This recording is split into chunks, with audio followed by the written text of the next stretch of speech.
হচ্ছে অষ্টমীতে অঞ্জলি দিয়ে আমরা এখন ঠাকুর দেখতে বেরিয়েছি সবাই মিলে, পরিবারের সবাই আছে। তো তোমাদের কেমন লাগছে বলতে। এই যে দেখো সবাইকে হাই করো, সবাই হাই করো। High high. খালি আমার বাবা নাই আর ওর বাবা নাই।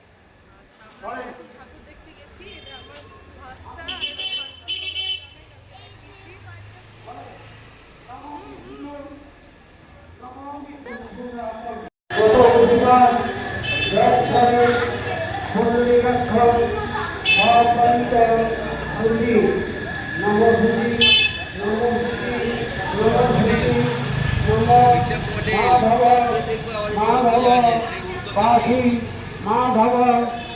অষ্টমীর অঞ্জলি খুব সকাল সকালই দেওয়া হয়ে গেছে আমাদের, তাই ভাবলাম বাড়ি ঢুকে আর কি করব, পুজোর দিন বুঝতেই পারছেন।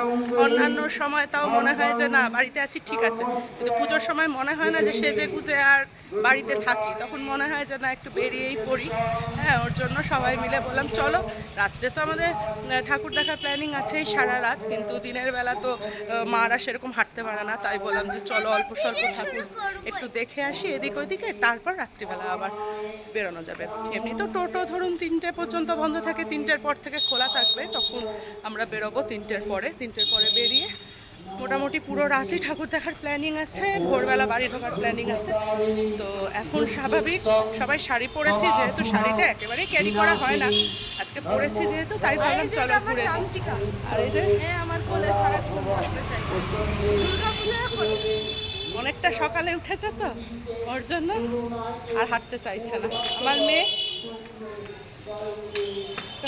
ফুল নিয়ে নিয়েছে হাতে, নিয়ে চলছে। সব গরমে অস্থির, কিন্তু ঠাকুর দেখা মিস করলে চলবে না, ঠাকুর তো দেখতেই হবে, গরম পড়ুক আর যাই পড়ুক, তাই না? চলুন আমাদের সাথে সাথে আপনারাও দেখবেন।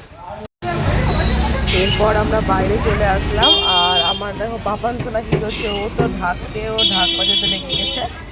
তো ঢাকটা বাজানো হয়ে গেল ওর, দিয়ে আবার আমার হাত ধরে নিল। আমরা আবার যাচ্ছি ঠাকুর দেখতে অন্য জায়গায়।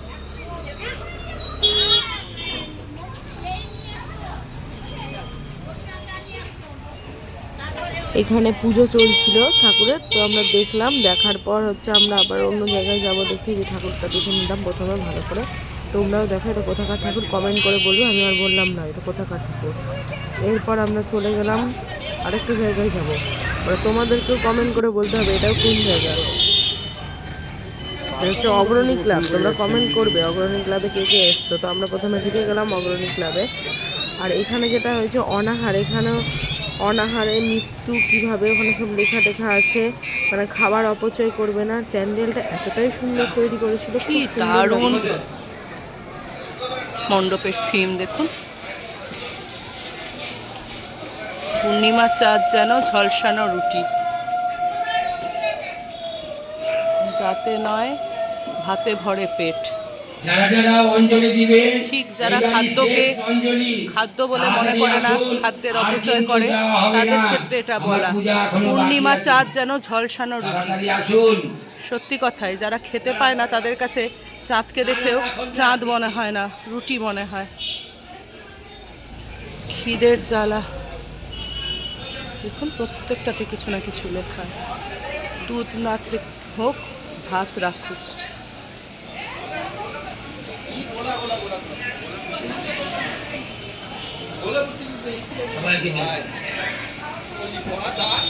ভালো আছে।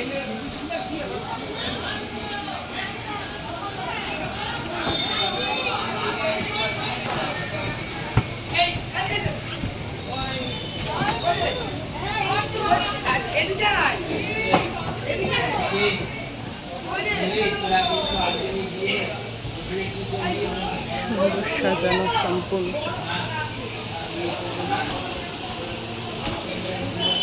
এখানে বিয়ের সিংহাসন দেওয়া হয়েছে, তার পাশে খাদ্য পাতায় পাতায় খাওয়ানো।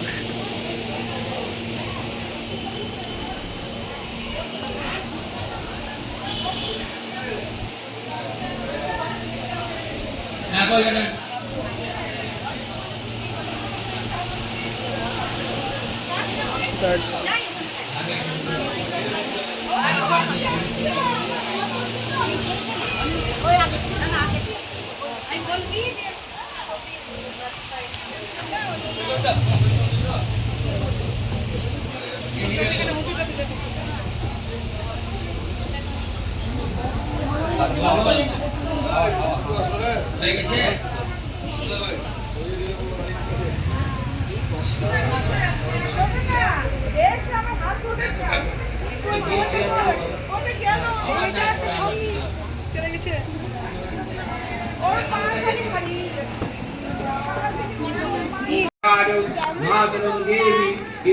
আর এখানে কি কি সব খাদ্যের অপচয় আছে একটু বলো, যে খাদ্য নষ্ট করবে না। চলো আমি তাড়াহুড়ো করে বলি। তো ফাইনালি আমরা বাড়ি চলে এসেছি। এবার আমরা এখন এসিতে বসবো, এতটাই গরম লেগেছে আমাদের কিছু বলার নাই। ও ওদের ঘরে, আমরা আমাদের ঘরে। আমরা সবাই মিলে এক ঘরে বসে থাকবো, এসি ঘরে। তো ভিডিওটা আমাদের যদি ভালো লাগে লাইক কমেন্ট শেয়ার সাবস্ক্রাইব করে দিও। আর আমাদের কেমন লাগছে তোমরা ভিডিওতে বলবে কমেন্ট করে।